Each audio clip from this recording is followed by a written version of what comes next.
All right, so let's dive right in. Caffeine, uh, it's it's everywhere. It really is. But have you ever stopped and considered how it impacts your mental health? I mean, we're Yeah. about to do just that using this really fascinating research article.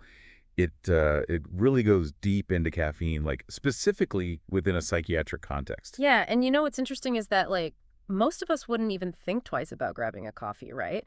But when doctors are assessing patients for mental health issues, they rarely ask about how much caffeine they consume.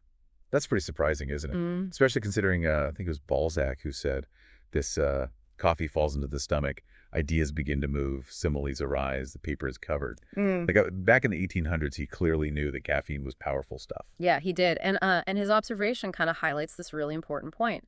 Caffeine is the world's most widely used psychoactive drug. And it's in everything. It's in your coffee and your tea and your chocolate, even some medications. And yet we often completely overlook its potential downsides, particularly regarding mental health. So we're not just talking about the jitters here, are Yeah. we? This research actually describes a condition called caffeineism, Yeah. and it goes way beyond just feeling a bit wired. Exactly. Caffeineism is essentially intoxication from having too much caffeine. Think restlessness, agitation, insomnia, even rambling thoughts and speech. Oh, wow. And you might be surprised to learn that the DSM-IV, the manual used to diagnose mental disorders, it actually recognizes several caffeine-related syndromes. That's kind of unsettling, honestly. Yeah. And here's where it gets really interesting. Those symptoms of caffeineism, they often overlap with symptoms of actual psychiatric disorders. So it makes you wonder, could caffeine be making existing mental health conditions worse? Yeah, that's a big question that this research really tries to answer. Take anxiety, for example. Caffeine, it stimulates your sympathetic nervous system. That's our fight or flight response. So, even if there's no real threat, your body's reacting like there is. So it's like that feeling you get right before a big presentation, but amplified and it's just triggered by a cup of coffee. Yeah, precisely. And for someone who's already prone to anxiety, that caffeine-induced fight or flight response, that can be a real issue. It can make their symptoms worse and it can even trigger panic attacks. And this research suggests that cutting back on caffeine could be a surprisingly effective way to manage anxiety. Yeah, that makes a lot of sense. The connection between caffeine and sleep disorders seems pretty straightforward, right? We've all felt that late night coffee buzz keeping us up. Mhm. But the research says even if you don't feel wired at bedtime, caffeine can still be messing with your sleep. Yeah, it disrupts your sleep cycles, reducing both slow wave sleep and REM sleep, even hours after you've had it. So you might not even realize how much caffeine is actually impacting your sleep quality, even if you fall asleep easily. It's like a hidden sleep saboteur lurking in that afternoon latte. Yeah, and it's important to note that older people are particularly vulnerable to caffeine's sleep disrupting effects, because as we age, our bodies metabolize caffeine more slowly. Now, here's a connection I found really surprising. Caffeine and eating disorders. Yeah, it's not one that's talked about a lot. The research shows that people with eating disorders, they often use caffeine to suppress their appetite and to boost their metabolism. So they're using it to manipulate their eating habits, but could that backfire? It could remember how caffeine triggers that fight or flight response. Well, that can worsen anxiety, which is already a common issue with eating disorders. And then on top of that, caffeine can contribute to osteoporosis, which is a serious concern for people with anorexia. It's like a double-edged sword. They're trying to be in control, but they might be creating more problems. Exactly. It shows the complex relationship between something as simple as caffeine and something as complex as an eating disorder. Right. And how sometimes our attempts to manage one thing can actually make another thing worse. Okay, let's shift gears a bit and talk about schizophrenia. The research suggests there might be a link between caffeine and dopamine, but it seems kind of unclear. It is. Dopamine is a neurotransmitter, and it's involved in things like your mood, your motivation and reward. The research suggests that caffeine might actually increase your dopamine activity, which could make psychotic symptoms worse in people with schizophrenia. So it's not that caffeine causes schizophrenia, but for people who already have it, it might intensify certain symptoms. That's the current thinking. And it's interesting because the research shows that people with schizophrenia, they might consume more caffeine, maybe to deal with medication side effects or just boredom. So there's a potential cycle there. They're using caffeine to cope, but it could actually be making things harder. Yeah. And this is where it feels like there's still a lot we just don't know about caffeine. Absolutely. The exact impact of caffeine on psychosis is still being debated. We need more research to really understand this complicated relationship. Now, this next point really stood out to me. Caffeine and psychiatric impatience. The research suggests it can actually be a problem in that kind of setting. Why is that? Well, think about it. You're in a psychiatric ward, right?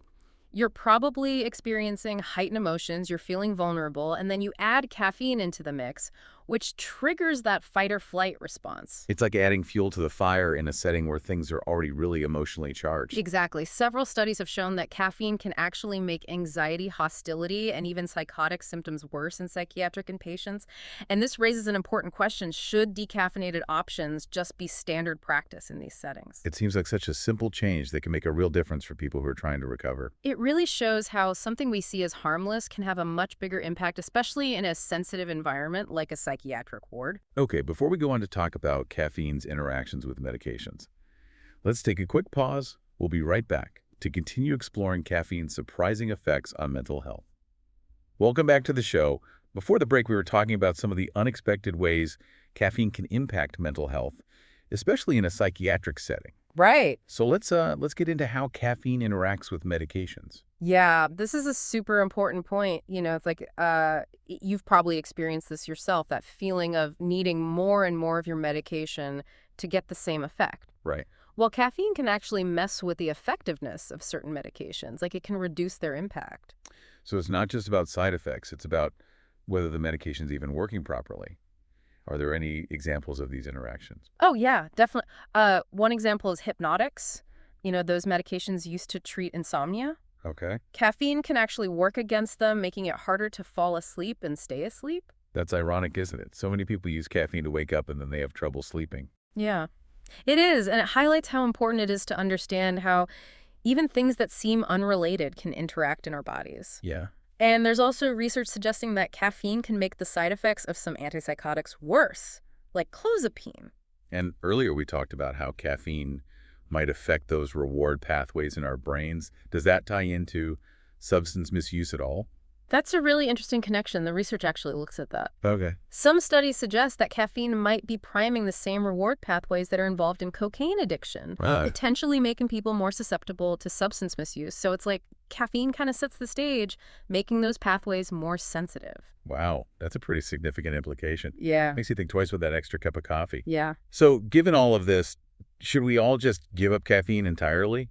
Not necessarily. The key is awareness and moderation. Yeah. With most things, this whole discussion is about understanding how the things we consume, even things we think are totally harmless, can affect our mental well-being. Right, it's about being proactive about our health, Yeah.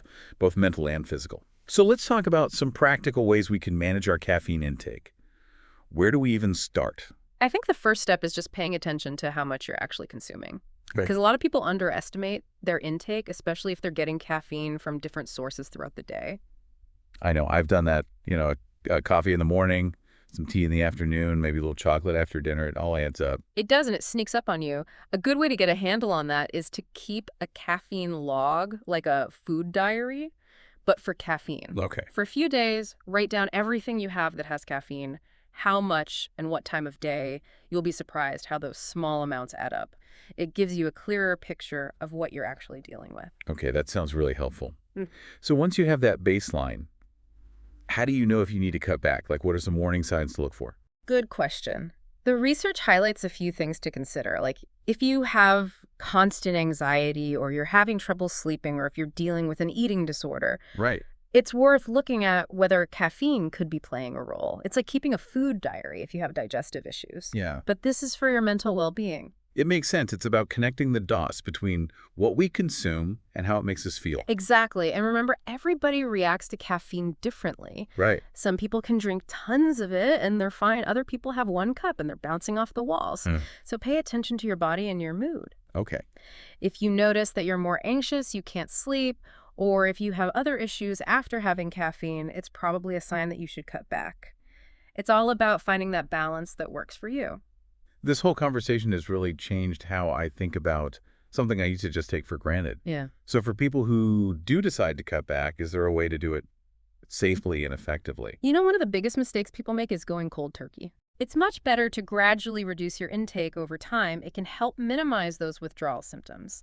like headaches and fatigue. So more of a weaning process. Exactly. And there are a few ways to do that. You can start swapping out some of your regular caffeinated drinks with decaf versions, or you can try slowly reducing your serving sizes. Like if you usually have a large coffee, try a medium for a week, then a small the next week, and so on. Those are some really good tips. I'm Mm. already rethinking my own caffeine habit. That's great to hear. That's the whole point of this discussion, Yeah. to encourage you to be more mindful and informed about your caffeine intake. All right, so we've covered a lot today, from caffeine's impact on mental health to strategies for managing how much we consume.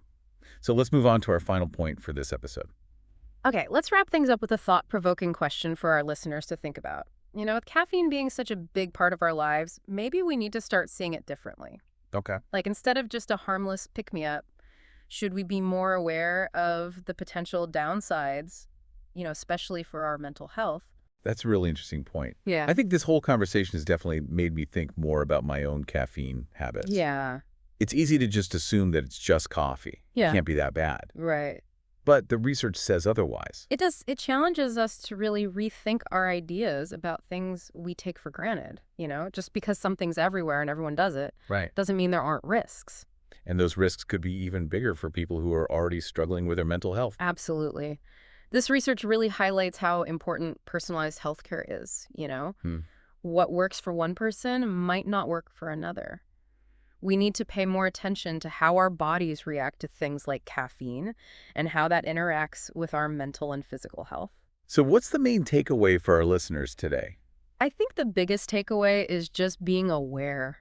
Okay. Start paying attention to how much caffeine you're having when you're having it and how it makes you feel. If you start noticing negative effects, think about cutting back or changing your habits. Yeah. So it's about taking charge of your health, both mental and physical, and making informed choices about what you put in your body. Exactly. And remember, knowledge is power. Right. The more we know about how things like caffeine affect our minds and bodies, the better we can make choices that are good for us. This has been a really eye-opening conversation for me. Yeah, me too. I hope our listeners feel the same way and are ready to take a closer look at their own relationship with caffeine. It's been great talking about this with you. Thanks for being here, and thanks to everyone for joining us on this deep dive into the world of caffeine and mental health. We hope you'll keep exploring this topic and make choices that help you feel your best.